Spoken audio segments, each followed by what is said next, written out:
اچھا بھائی مفتی صاحب، اللہ نے ہمیں ایسے دور میں پیدا کیا ہے جس میں نظر کی حفاظت کرنا بہت مشکل ہے، ہم کیا کریں؟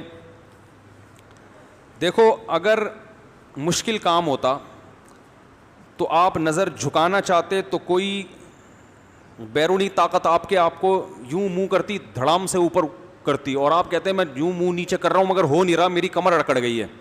پھر آپ کہتے کہ گردن جھکانا بھی مشکل اور نظر جھکانا بھی، بولو بھائی، مشکل. دیکھو، جو نظر کی حفاظت کرنے والے ہوتے ہیں نا، جتنا گندا ماحول ہو یا اچھا ماحول ہو، ان کی صحت پہ کوئی فرق نہیں پڑتا. جو ٹھرکی ہوگا 24 گھنٹے میں ایک عورت نظر آئے گی، اس کو بھی دیکھے گا، بلکہ زیادہ گھور کے دیکھے گا کہ صبح سے کوئی گاہک نہیں ملا. جب یہ لاک ڈاؤن ہوا تھا، لاک ڈاؤن، ایک مجھے مچھلی والا نظر آیا، اپنی ٹوکری میں مچھلی لے کے سائیکل پہ گھوم رہا ہے. سب بند کر دیا گورنمنٹ نے. میں نے اس سے پوچھا خیریت، تم اکیلے کیسے گھوم رہے؟ پولیس والوں نے پکڑا نہیں؟ کہہ رہے پکڑا تھا. پولیس والوں نے بولا یار صبح سے ایک کسٹمر بھی نہیں آیا، 500 روپے دے دے، ناشتہ بھی نہیں کیا ہم نے، 500 روپے دے دے، ناشتہ بھی نہیں کیا اور نکل لیں یہاں سے. کہہ رہے میں نے 500 روپے دی، اب میں آرام سے مچھلی بیچ رہا ہوں. تو ٹھرکی آدمی کو سارا دن میں ایک عورت نظر آئے گی، اس کو دیکھے گا. اور جو نظر جھکانے والے لوگ ہیں وہ سینکڑوں گزر جائیں ان کے سامنے سے، یہ ایک گزرے، ان کی صحت پہ کوئی فرق نہیں پڑتا. انہوں نے نہ اس کو دیکھنا ہے نہ اس کو. کہہ رہے ہیں یار اللہ نے میرے لیے میری بیوی کو پیدا کیا، ختم. تو یہ کام مشکل جب ہوتا جب آپ گردن جھکانا چاہتے اور ادھر گردن میں فریکچر ہونے کا خطرہ ہوتا، یہ اکڑ جاتی گردن. صحیح ہے نا؟ جیسے یوں کر رہے ہیں تو وہ ہو ہی نہیں رہی. تو ایسا ہوتا ہے بھائی، جیسے ہی کوئی خاتون گزری، آپ کا دیکھنے کا دل چاہ رہا، آپ یوں کر لو، کوئی ٹینشن ہوئی. اور نظر جھکانا تو اور آسان، گردن میں تو پھر بھی ریڑھ کی ہڈی اور گردن کی ہڈی دائیں بائیں ہونے کا خطرہ ہوتا ہے. ایک دم یوں کیا تو پتہ چلا چک آ گئی نا. پلک کو جھپکنے میں، نظروں کو نیچے کرنے میں تو انرجی، میرا خیال ہے اتنی سی بھی انرجی خرچ نہیں ہوتی کہ جسے ڈاکٹر کوئی کہیں کہ آپ کی اتنی انرجی یوٹیلائز ہو گئی ہے، اب آپ 6 پراٹھے کھائیں بیٹھ کے. کہ آپ نے چونکہ پلکیں جب نیچے جھکائی ہیں تو اتنی زیادہ آپ کو طاقت لگانی پڑی ہے کہ اب جب تک 6-7 پراٹھے نہیں کھائیں گے، آپ کی جو انرجی سرو ہوئی ہے یا یوٹیلائز ہوئی ہے وہ اب ریکوری نہیں ہو سکتی. ایسا بھی نہیں ہے. سارا دن بیٹھ کے پلک اوپر نیچے کرتے رہو، کوئی انرجی خرچ، کوئی توانائی خرچ ہی نہیں ہوتی. تو بات اصل میں یہ ہے، مسئلہ ہے ٹھرک کا. جو پوائنٹ ہے نا وہ کیا ہے؟ معذرت کے ساتھ میں تھوڑی سی ابیوز لینگویج استعمال کر رہا ہوں، لیکن یہ کون سے اچھے کام ہیں کہ جن کے لیے میں مرزا غالب کی شائستہ اردو استعمال کروں؟ یہ جو بد نظری کا کام ہے، میں کہوں ایکچولی آپ جو ہیں وہ ایک آپ پیشنٹ ہیں. بھائی یہ بادل گرج رہے ہیں، بے فکر رہے ہیں، بارش تو خاندانی. میں آج ہی سوچ رہا تھا، اب میں نے بارش پہ بیان کیا، اس دن سے بارش مارکیٹ سے شارٹ ہو گئی، لیکن اب اللہ کا شکر ہے بارش سے فائدہ ہی ہوتا ہے، فائدہ ہی ہوتا ہے بارش سے.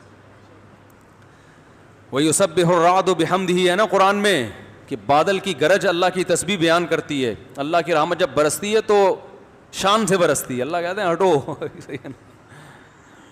تو آپ نے تو یہاں بادل جو گرجتے ہوئے دیکھے ہیں، جو پہاڑی علاقوں میں جو گرجتے ہیں نا، وہ تو کراچی والے افورڈ نہیں کر سکتے. جو پہاڑی علاقوں میں اتنی آواز ہوتی ہے اس کی. تو خیر، کیا بات چل رہی تھی؟ ہاں، تو میں یہ کہہ رہا تھا اصل مسئلہ کس کا ہے؟ ٹھرک کا. تو یہ ٹھرک پوری، اور یہ 4 شادیوں سے بھی نہیں جاتی یہ ٹھرک. یہ بتا دوں، کہیں آپ سمجھو 4 شادیاں کر لوں گا تو میں، جو ٹھرکی ہیں وہ سینکڑوں شادیاں بھی کر لیں، ان کی ٹھرک ختم نہیں ہوتی. 4 شادیوں سے یہ ہوتا ہے کہ انسان میں جو اللہ نے جوان آدمی میں قوت رکھی ہے، وہ قوت اس کو مجبور کرتی ہے بد نظری پر. تو وہ جب اس کی وہ صحیح جگہ استعمال ہو جاتی ہے اس کی قوت، تو پھر وہ دائیں بائیں جانے سے بچ جاتا ہے. جیسے بھوک ہے نا، بھوک لگ رہی ہے، روٹی کھا لو، ایک نارمل آدمی کا پیٹ بھر جائے گا، لیکن ٹھرکیوں کا پیٹ نہیں بھرتا. آپ نے دیکھا ہوگا، ادھر سے بھی کھا لوں، وہاں سے بھی جا کے کھا لوں، پھر دھونے والے وہاں سے بھی لے گا جا کے، پھر آفس میں جائے گا، وہاں بھی کیک چائے میں ڈبو کے کھائے گا، پھر تھوڑی دیر میں گٹکا کھائے گا، پھر تھوڑی جو گھو رہا ہے. صبح سے جو نان اسٹاپ کھانا شروع کرتے ہیں، رات تک کھاتے، پھر رات کو ہاضمے کی گولی کھائے گا صبح سے. تو یہ بھوک نہیں ہے، بھوک کا علاج ہے، اور یہ نیچرل ہے بھوک کا لگنا. کم سے کم 2 ٹائم انسان کو پیٹ بھر کے کھانا چاہیے.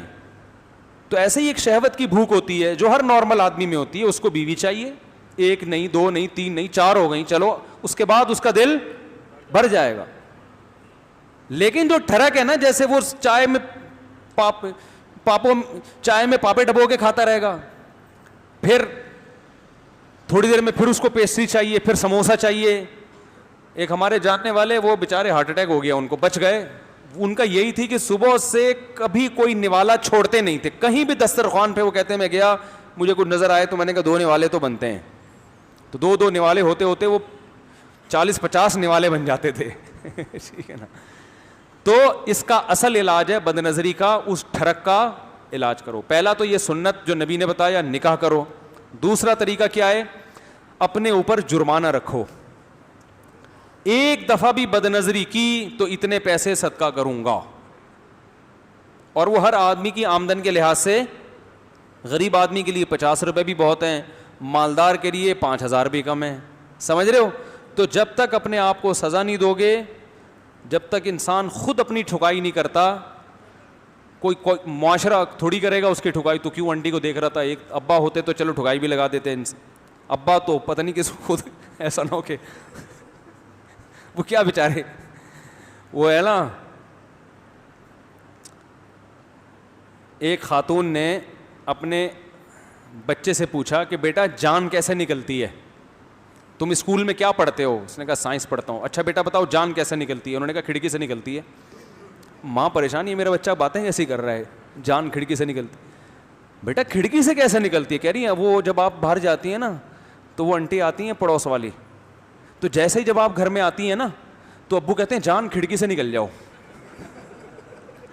میری بیگم آ رہی ہے, جان کھڑکی سے نکل جاؤ.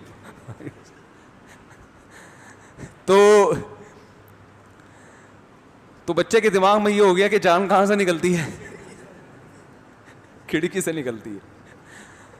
تو یا تو ابا تھپڑ لگائیں گے, اور ابا بھی اگر جان کو کھڑکی سے نکال رہے ہیں وہ کہاں سے تھپڑ لگائیں گے. تو باپ کنٹرول کرے, بھائی کنٹرول کرے. آج کل کنٹرولنگ پاور ہی ختم ہو گئی. پھر 24 گھنٹے کون سر پہ مسلط رہے گا. پھر فیس بک اور یوٹیوب پہ تو بہت زیادہ بد نظری ہو رہی ہے. تو میرے بھائی آخرت کو سامنے رکھ کر اپنا علاج اب خود ہی کرنا پڑے گا, کوئی اور آپ کا علاج نہیں کرے گا. یعلم خائنۃ الاعین, اللہ فرماتے ہیں وہ جانتا ہے تمہاری آنکھوں کی خیانت. اور اس زمانے میں نظر کی حفاظت کا ثواب بھی بہت ہے, کیونکہ نگرانی کرنے والا کوئی نہیں ہے. تو اللہ کہے گا صرف میرے خوف سے کر رہا ہے. تو اس لیے جب پہلے تو کوشش کرو بچنے کی, چیلنج کرو کہ 40 دن تک کسی غیر محرم کو نہیں دیکھوں گا میں. اور پھر جرمانہ لگاؤ اپنے اوپر کہ وہ اپنی سزا کے حساب سے نا, کہ جب ایک دفعہ بد نظری ہو تو وہ پیسے اتنے زیادہ بھی نہ ہو کہ وہ پیسے دینا ہی مصیبت بن جائے, اور اتنے تھوڑے بھی نہ ہو کہ سارا دن بد نظری کر کر کے ریٹ, بھائی ریٹ ہیں ایک دفعہ دیکھنے کا, یہ ریٹ چل رہا ہے مارکیٹ میں تو یہ ریٹ میں افورڈ 100 دفعہ بھی دیکھ لوں تو افورڈ کر. اتنا کم ریٹ بھی نہیں ہونا چاہیے, دیکھنے کے ریٹ کیا ہوں زیادہ ہوں. تو اس طرح سے انشاءاللہ آہستہ آہستہ عادت پڑ جائے گی چھوٹنے کی.